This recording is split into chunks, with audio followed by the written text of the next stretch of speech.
Friends, എല്ലാവർക്കും വിത്യാസ് കിച്ചണിലേക്ക് സ്വാഗതം. അപ്പോൾ എല്ലാവർക്കും എൻ്റെ കുടുംബത്തിൻ്റെയും ഹൃദയം നിറഞ്ഞ ഓണാശംസകൾ.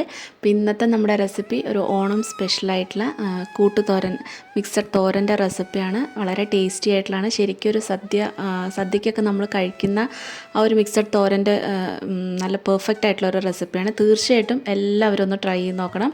ഈ ഓണത്തിന് തീർച്ചയായിട്ടും ട്രൈ ചെയ്ത് നോക്കണം കേട്ടോ. അപ്പോൾ വീഡിയോ മുഴുവനായിട്ട് എല്ലാവരും കണ്ടു നോക്കൂ. ഇഷ്ടപ്പെടുകയാണെങ്കിൽ നിങ്ങളുടെ ഫ്രണ്ട്സിനും ഫാമിലിക്കൊക്കെ ആയിട്ട് ഒന്ന് ഷെയർ ചെയ്ത് കൊടുക്കാനും സബ്സ്ക്രൈബ് ചെയ്തൊന്ന് സപ്പോർട്ട് ചെയ്യാനും മറക്കരുത്. അപ്പോൾ നമുക്ക് റെസിപ്പിയിലോട്ട് പോവാം. അപ്പോൾ ഇതിന് വേണ്ടിയിട്ട് ആദ്യം ഞാൻ എടുത്തിട്ടുള്ളത് ഒരു ചെറിയ ക്യാബേജിൻ്റെ അരമുറിയാണ് കേട്ടോ ഞാനിവിടെ എടുത്തിട്ടുള്ളത്. ഇതൊരു 6-7 പേർക്കൊക്കെ സെർവ് ചെയ്യാനുള്ള ഒരു അളവിലാണ് കേട്ടോ ഞാനിവിടെ ഉണ്ടാക്കുന്നത്. അപ്പോൾ ഞാനൊരു ചോപ്പറിൽ വെച്ചിട്ടാണ് കേട്ടോ അതൊക്കെ കട്ട് ചെയ്തെടുക്കുന്നത്. അതാണ് വളരെ എളുപ്പമുള്ളത്. പ്രത്യേകിച്ചൊക്കെ ഒരു സദ്യ ഒക്കെ ഉണ്ടാക്കുന്ന സമയത്ത് ഇങ്ങനെ ചോപ്പറൊക്കെ വളരെ യൂസ്ഫുള്ളാണ്. അപ്പോൾ ഇതുപോലെ കട്ട് ചെയ്തിട്ട് ഞാൻ ഇതുപോലെ ചോപ്പ് ചെയ്തെടുത്തിട്ടുണ്ട്. അപ്പോൾ മുഴുവനായിട്ട് എടുത്തിട്ടുണ്ട്. പിന്നെ ഞാൻ എടുത്തിട്ടുള്ളത് ക്യാരറ്റാണ്. അപ്പോൾ ഈ ഒരു വലുപ്പത്തിലുള്ള 2 ക്യാരറ്റ് അതിൻ്റെ തൊലിയൊക്കെ നന്നായിട്ട് പീൽ ചെയ്ത് കളഞ്ഞ ശേഷം അതും ഇതുപോലെ കട്ട് ചെയ്തിട്ട് ചോപ്പറിലേക്ക് ഇട്ടിട്ട് എടുക്കുന്നുണ്ട്. അപ്പോൾ ചോപ്പർ ഇല്ലാത്തവർക്ക് മിക്സിയുടെ ചെറിയ ജാറിൽ പൾസ് മോഡിലിട്ട് 2 കറക്ക് കറക്കിയാൽ മതിയിട്ട് അതുമാതിരി കഷ്ണാക്കിയിട്ടിട്ട് പെട്ടെന്ന് തന്നെ നമുക്ക് കിട്ടും. ഇങ്ങനെ ഇരുന്ന് അരിയേണ്ട ആവശ്യമൊന്നുമില്ല. പിന്നെ ഞാൻ എടുത്തിട്ടുള്ളത് ഒരു 10-20 ബീൻസാണ് കേട്ടോ. ബീൻസ് വൃത്തിയായിട്ടൊന്ന് കഴുകിയ ശേഷം ഇതുപോലെ ചെറുതായിട്ട്, വളരെ ചെറുതായിട്ട് തന്നെ അരിഞ്ഞിട്ട് അതും വെക്കുക. പിന്നെ എടുത്തിട്ടുള്ളത് ഗ്രീൻ പീസാണ്. ഒരു 2-3 table spoon green peas, frozen ആയിട്ടുള്ള ഗ്രീൻ പീസാണ് കേട്ടോ എടുത്തിട്ടുള്ളത്. അതാണ് വേവാനായിട്ട് വളരെ എളുപ്പം.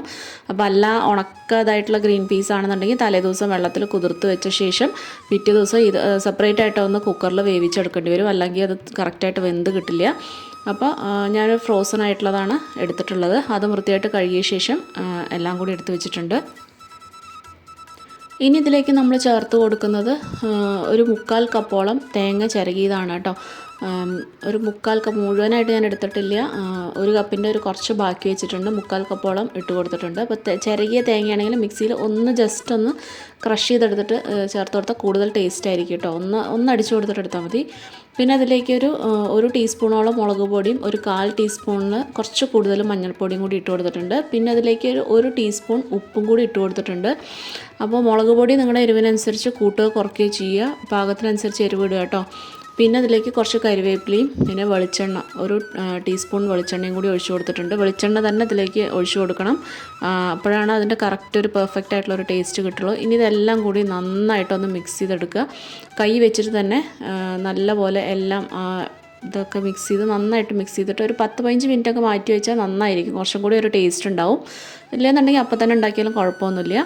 പിന്നെ ഒരു ചട്ടി വെച്ചിട്ടുണ്ട്. അതിലേക്ക് കുറച്ച് വെളിച്ചെണ്ണ ഒഴിച്ച് കൊടുക്കുക. അതിലേക്ക് 1 ടീസ്പൂൺ കടുക് ഇട്ട് കൊടുത്തിട്ടുണ്ട്.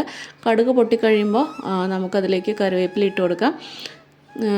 കറിവേപ്പില ഇട്ട് കൊടുത്ത ശേഷം പിന്നെ അതിലേക്ക് നമ്മൾ 1 ടീസ്പൂൺ തോരപ്പരിപ്പ് കേട്ടോ. നമ്മൾ സാമ്പാറിന് എടുക്കുന്ന തോരപ്പരിപ്പാണ് ഇട്ട് കൊടുത്തിട്ടുള്ളത്. പിന്നെ 1 ടീസ്പൂൺ ഉഴുന്നുപരിപ്പ് ഇട്ട് കൊടുത്തിട്ടുണ്ട്. സ്പ്ലിറ്റ് ആയിട്ടുള്ളത് മുഴുവനായിട്ടുള്ള ഉഴുന്ന് നമുക്ക് ചേർത്ത് കൊടുക്കാം. അതൊന്ന് കളറ് മാറുന്ന വരെ ചെറിയൊരു ബ്രൗൺ കളർ ആവുന്ന വരെ ഒന്ന് വറുത്തെടുക്കുക. അതിനുശേഷം അതിലേക്ക് 2-3 വറ്റൽമുളകും കൂടി ചേർത്ത് കൊടുക്കുക. പിന്നെ അതിലേക്ക് ഒരു മീഡിയം സൈസ് സവാള നീളത്തിൽ നൈസായിട്ട് അരിഞ്ഞതും ഒരു 3 പച്ചമുളകും കൂടി ചേർത്ത് കൊടുത്തിട്ടുണ്ട്. ഇത് ഒട്ടും എരിവില്ലാത്ത പച്ചമുളകാണ്, അതുകൊണ്ടാണ് 3 എണ്ണം ചേർത്ത് കൊടുത്തിട്ടുള്ളത്.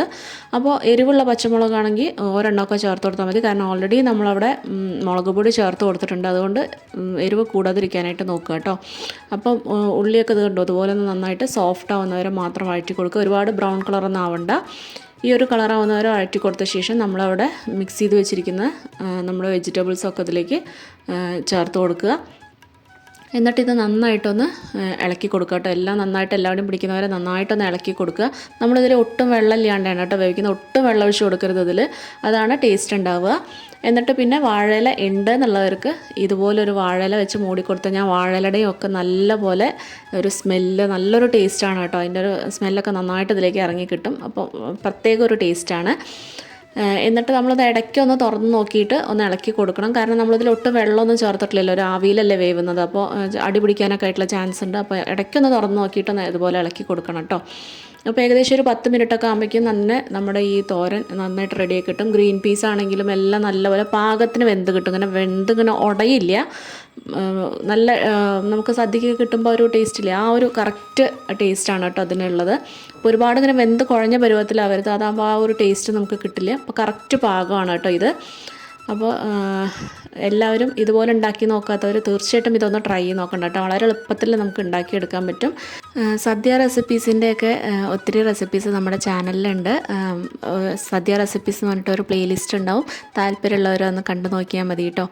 അപ്പോൾ എല്ലാവർക്കും ഒന്ന് ഷെയർ ചെയ്ത് കൊടുക്കാനും സബ്സ്ക്രൈബ് ചെയ്തൊന്ന് സപ്പോർട്ട് ചെയ്യാനും മറന്നു പോകരുത്. അപ്പോൾ വീണ്ടും നല്ല നല്ല വീഡിയോ ആയിട്ട് നമുക്ക് വീണ്ടും കാണാം. Take care. ബൈ.